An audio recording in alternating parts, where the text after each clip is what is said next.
Students, आज का topic है अलाउद्दीन खिलजी की बाजार नियंत्रण नीति।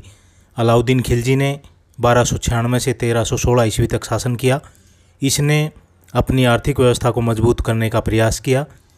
बाजार नियंत्रण व्यवस्था भारतीय इतिहास की एक विलक्षण पद्धति है। इस पद्धति के माध्यम से अलाउद्दीन खिलजी ने बाजार व्यवस्था में सीधा हस्तक्षेप किया। जियाउद्दीन बर्नी के अनुसार मंगोल आक्रमणों से सुरक्षा के लिए तथा विशाल सेना के निर्माण के लिए और सैनिकों की आवश्यकता को ध्यान में रखकर बाजार नियंत्रण नीति को लागू किया गया था। बर्नी अपने दूसरे ग्रंथ फतवा-ए-जहांदारी में अलाउद्दीन खिलजी की बाजार नियंत्रण नीति को जनता की आवश्यकताओं से प्रेरित मानता है। इतिहासकार इरफान हबीब का मानना है कि अलाउद्दीन खिलजी ने बाजार नियंत्रण नीति को सामान्य जनता की आवश्यकताओं को ध्यान में रखकर लागू किया था। फरिश्ता का कहना है कि मूल्य नियंत्रण सुल्तान द्वारा शासित अधिकांश प्रांतों पर लागू थी। अधिकांश लेखकों ने यह स्थापित करने की कोशिश की है कि अलाउद्दीन खिलजी ने बाजार नियंत्रण नीति लोक कल्याण की भावना से प्रेरित होकर की थी, परंतु कई उल्लेखों के आधार पर इस तथ्य को स्वीकार करना कठिन है। अलाउद्दीन खिलजी ने लोगों की आर्थिक स्थिति पर प्रहार किया ताकि उनका ध्यान विद्रोहों की तरफ न जाए। अलाउद्दीन खिलजी ने सराय-ए-अदल बाजार में खुरासानी और मुल्तानी व्यापारियों को लगाया, उनको अग्रिम धनराशि दी जो मुसलमान थे। मोरलैंड विद्वान का कहना है कि मूल्य नियंत्रण व्यवस्था सिर्फ दिल्ली में लागू की गई थी, सारे देश में भाव निश्चित करने का प्रयत्न नहीं किया गया। यदि सुल्तान का उद्देश्य लोकहित करना होता तो यह व्यवस्था पूरे साम्राज्य में लागू की गई होती। यह भी माना जाता है कि साम्राज्य के विस्तार तथा मंगोलों के आक्रमण को रोकने और विद्रोहों को दबाने के लिए विशाल सेना की आवश्यकता थी। इसके लिए सेना का वेतन न बढ़ाना पड़े और कम वेतन में अधिक सेना रखी जा सके, सैनिक कम वेतन में अपना गुजारा कर सकें, इसलिए सुल्तान ने मूल्य नियंत्रण व्यवस्था को लागू किया। अतः सैनिकों को उचित कीमत पर वस्तुएं उपलब्ध कराने के लिए सुल्तान ने व्यवस्था लागू की। मोरलैंड नामक विद्वान का कहना है कि मूल्य नियंत्रण व्यवस्था को केवल दिल्ली तक सीमित रखा गया, जहां सेना केंद्रित थी। अलाउद्दीन खिलजी ने बाजार की देखभाल का कार्य दीवानी रियासत विभाग को सौंपा। इस विभाग का अध्यक्ष याकूब को बनाया। सभी वस्तुओं के लिए अलग अलग बाजारों की व्यवस्था की, प्रत्येक बाजार के लिए अधिकारी नियुक्त किए और आवश्यक नियम भी बनाए। पहला बाजार है मंडी। अलाउद्दीन खिलजी द्वारा स्थापित बाजारों में यह सबसे मुख्य बाजार था। इसे गल्ला बाजार भी कहा जाता था। यह अनाज का बाजार था, यहाँ खाद्यान्नों की खरीद और बिक्री होती थी। इस बाजार में प्रमुख अनाजों की अलग अलग मंडी स्थापित की गई। प्रत्येक मंडी पर एक सहना नामक अधिकारी की नियुक्ति की गई। इन सब के ऊपर एक सहना-ए-मंडी नामक अधिकारी होता था। सभी प्रकार के अनाजों की उपलब्धता को बनाए रखने के लिए विभिन्न प्रकार के उपाय किए गए। इस बाजार से संबंधित 7 नियम बनाए गए, जिनका जियाउद्दीन बर्नी ने विस्तृत विवरण दिया है। अनाज के भाव निश्चित कर दिए गए।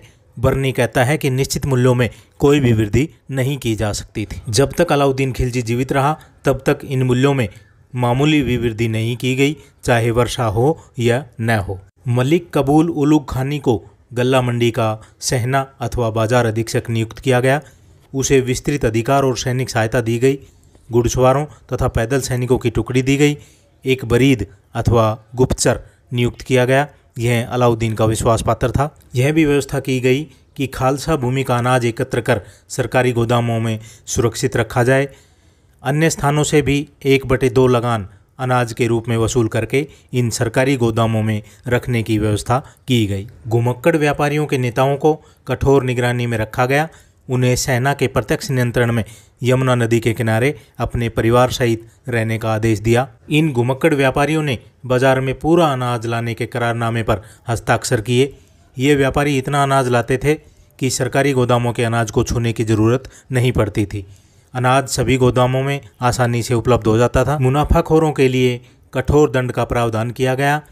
कठोरतापूर्वक इनका दमन किया गया। अपराधियों को कठोर दंड दिए गए। दोआब और दिल्ली के आसपास के प्रदेशों के समस्त लगान अधिकारियों से यह लिखित रूप से लिया गया कि किसानों द्वारा व्यापारियों को गल्ला अपने खेतों से निश्चित रकम मूल्य पर देंगे और उसे अपने घर नहीं ले जाएंगे। यह भी व्यवस्था की गई कि गल्ला मंडी की समस्त रिपोर्ट सहना, बरीद और मुन्नी नामक अधिकारी प्रत्येक दिन सुल्तान के पास भेजेंगे। जियाउद्दीन बर्नी लिखता है कि शायद ही ऐसा कोई मोहल्ला हो जहां अनाजों से भरे 2 या 3 सरकारी भंडार नहीं हों। इन गोदामों का अनाज केवल आपातकालीन स्थिति में ही निकाला जाता था।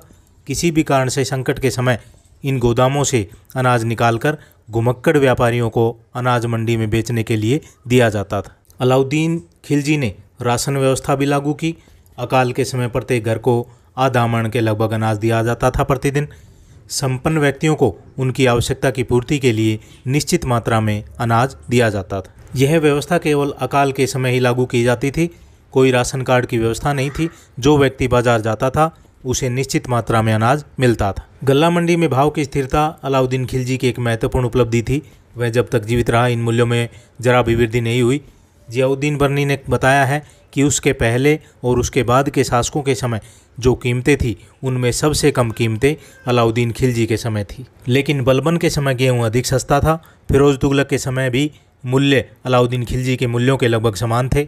इब्राहिम लोदी के समय भी कीमतें लगभग उतनी ही थी। अलाउद्दीन के समय कीमतों का उतना महत्व नहीं था जितना कि कीमतों की स्थिरता का। बाजार कीमतों की निश्चितता उसके राज्य की सबसे महत्वपूर्ण उपलब्धि कही जा सकती है। अलाउद्दीन खिलजी द्वारा स्थापित दूसरा बाजार था सराय अदल। इसका अर्थ है न्याय का स्थान। यहाँ बाहर से लाया गया तैयार सामान बिकता था। बर्नी इस बाजार में बिकने वाले वस्त्रों तथा अन्य सामान की मूल्य सूची देता है। इस बाजार को सरकारी सहायता प्राप्त थी।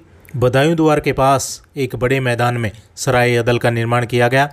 बाहर से आने वाली प्रत्येक वस्तु, कपड़ा, शक्कर, मेवे, जड़ी बूटियाँ, दीपक, जलाने का तेल आदि अन्य वस्तुएं इस बाजार में आती थी। सुल्तान ने आदेश दिया कि प्रत्येक वस्तु जो व्यापारी लाएं, चाहे वह निजी संपत्ति से खरीदी गई हो या सरकारी धन से, सराय अदल में लाई जाएं, अपने घर या अन्य बाजार में नहीं। इस नियम का उल्लंघन करने वाले को दंड दिया जाता था। इन वस्तुओं की कीमतें भी निश्चित की गई थी। सराय अदल में बिकने वाला सामान अनाज की तुलना में महंगा था। दिल्ली के सभी व्यापारियों को वाणिज्य मंत्रालय या दीवान रियासत में अपना नाम दर्ज कराने का आदेश दिया गया। इन्हें निश्चित मात्रा में सामान लाकर सराय अदल बाजार में बेचना होता था। मुल्तानी व्यापारियों को दिल्ली के व्यापारियों की तुलना में कम लाभ होता था, इसलिए उनको प्रोत्साहन देने के लिए प्रति व्यापारी 20 लाख टंके की अग्रिम राशि दी गई, जिससे वे साम्राज्य के विभिन्न भागों से सामान खरीदकर सराय अदल में ला सकें। इस प्रकार मुल्तानी व्यापारी शासकीय एजेंट के रूप में व्यापार करने लगे। परवाना नवीस नामक अधिकारी नियुक्त किया गया। यह परमिट देने वाला अधिकारी था। बहुमूल्य वस्त्र संपन्न व्यक्तियों को तब तक नहीं दिए जाते थे जब तक परवाना नवीस उन्हें अनुमति न दे दे। इसका उद्देश्य कालाबाजारी को रोकना था, जिससे कोई व्यक्ति सस्ते मूल्य पर दिल्ली से ये वस्त्र खरीदकर बाहर उन्हें महंगे दामों पर न बेच सके। तीसरा बाजार है घोड़ों, दासों और मवेशियों का बाजार। इस बाजार के लिए नियम बनाए गए। वस्तु का किस्म के अनुसार उसका मूल्य निश्चित किया गया। व्यापारियों और पूंजीपतियों का बहिष्कार किया गया। दलालों और बिचौलियों पर कड़ी निगरानी रखी गई। सुल्तान स्वयं इस बाजार के नियमों के पालन पर नियंत्रण रखता था। सेना में खरीदे जाने वाले घोड़ों को 3 श्रेणियों में बांटा गया। इसके लिए अनुभवी घोड़ों के दलालों की सहायता ली गई। प्रथम श्रेणी के घोड़ों का मूल्य 100 से 120 टंका, द्वितीय श्रेणी के घोड़ों का मूल्य 80 से 90 टंका, तृतीय श्रेणी के घोड़ों का मूल्य 60 से 70 टंका रखा गया। टंका चांदी का सिक्का होता था। सेना के लिए अनुपयुक्त टट्टू 10 से 20 टंका इनका मूल्य रखा गया। प्रमुख घोड़ों के दलाल घोड़ों सहित प्रत्येक 40 दिन या 2 माह बाद सुल्तान के सामने लाए जाते थे।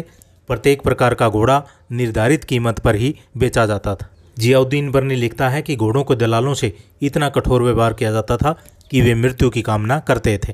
घोड़ों के दलालों को कठोर दंड दिया जाता था यदि वे नियमों का पालन नहीं करते तो।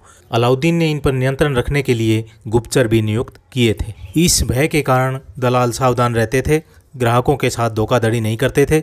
अलाउद्दीन खिलजी का उद्देश्य था कि धनी लोग और दलाल घोड़ा बाजार में प्रवेश न करें और घोड़ों के व्यापारी सीधे सैन्य विभाग को घोड़े बेचें। दासों के मूल्य भी निश्चित किए गए।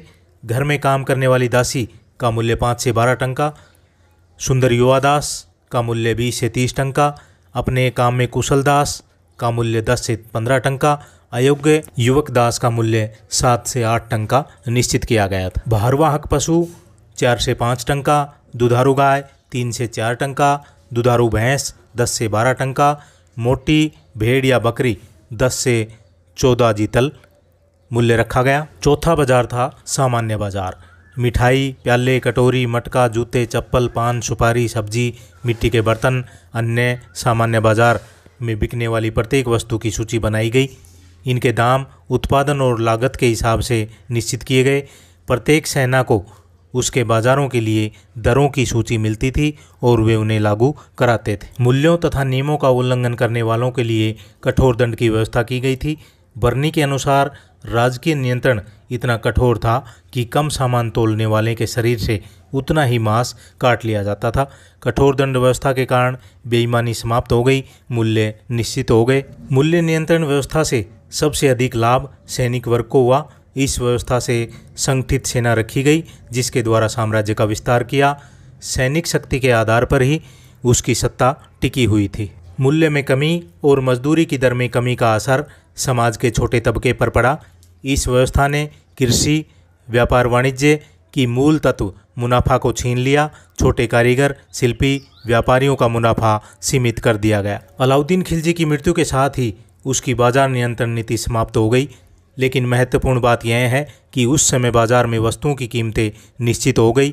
यह स्वीकार करना पड़ता है कि मूल्य नियंत्रण की नीति अलाउद्दीन खिलजी की एक विशिष्ट उपलब्धि थी जिससे वह अपने उद्देश्यों में सफल रहा। तो स्टूडेंट्स, ये थी अलाउद्दीन खिलजी की बाजार नियंत्रण नीति जो भी ये सेकंड सेम के लिए उपयोगी है। ज़्यादा से ज़्यादा स्टूडेंट्स को शेयर करें। Thank you.